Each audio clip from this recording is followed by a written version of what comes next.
Warangal parliament observer incharge సోదరులు MLC Shankar Naik గారికి, అధ్యక్షత వహిస్తున్న స్థానిక ఎమ్మెల్యే సోదరులని యశస్విని గారికి, అలాగే ఈ కార్యక్రమానికి పాలకుర్తి అబ్జర్వర్ ప్రమోద్ అన్న గారికి, ట్రైనర్ ట్రైనింగ్ ఇవ్వడానికి ఇచ్చేసిన సోదరులు కోటేశ్వరరావు గారికి, అలాగే మార్కెట్ చైర్మన్ గారికి, మున్సిపల్ వైస్ చైర్మన్ గారికి, మండల అధ్యక్షులకు, బ్లాక్ అధ్యక్షులకు, వేదికపై ఉన్న కాంగ్రెస్ పార్టీ నాయకులకు, సోదరులకు, అలాగే ఈ కార్యక్రమానికి ట్రైనింగ్ తీసుకోవడానికి వచ్చిన బిఎల్ఏలకు, కాంగ్రెస్ పార్టీ నాయకులకు, కాంగ్రెస్ పార్టీ అనుబంధ సంఘ నాయకులకు, సోదరులకు, పత్రికా విలేకరులందరికీ కూడా నా హృదయపూర్వక నమస్కారాలు తెలియజేస్తున్నాను.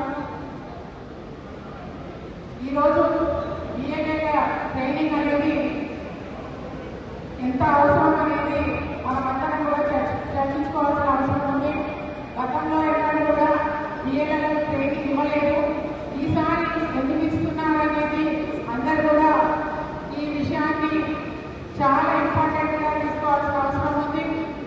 గతంలో ఎన్నడూ మరి ట్రైనింగ్ ఇవ్వలేదు, ఈసారి ఎందుకు ఇస్తున్నారు అని అంటే బీజేపీ ప్రభుత్వం ఎలక్షన్ కమిషన్ ఈసీఐ ద్వారా, ఎస్ఐఆర్ ద్వారా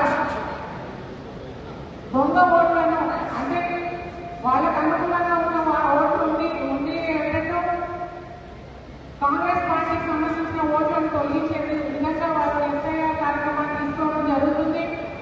కాబట్టి బిఎల్ఏలందరూ కూడా అలర్ట్గా ఉండి నిర్లక్ష్యం వహించకుండా ప్రతి ఒక్కరు బాధ్యత వహిస్తూ ప్రతి ఇంటికి ఒక్కసారి కాదు, రెండోసారి కాదు, 3 సార్లు కాదు, ఆ ఫ్యామిలీ ఏదైతే మీరు డోర్ టు డోర్ వెళ్తారో ఆ ఫ్యామిలీ ఏదైతే ఉందో ఓటర్ లిస్ట్లో ఉన్నారా లేదా, అంటే మామూలుగా ఈ ప్రక్రియ ఏమైందంటే 2002లో జరిగింది, ఎవ్రీ ఇయర్ జరుపుకుంటూ వస్తుంది.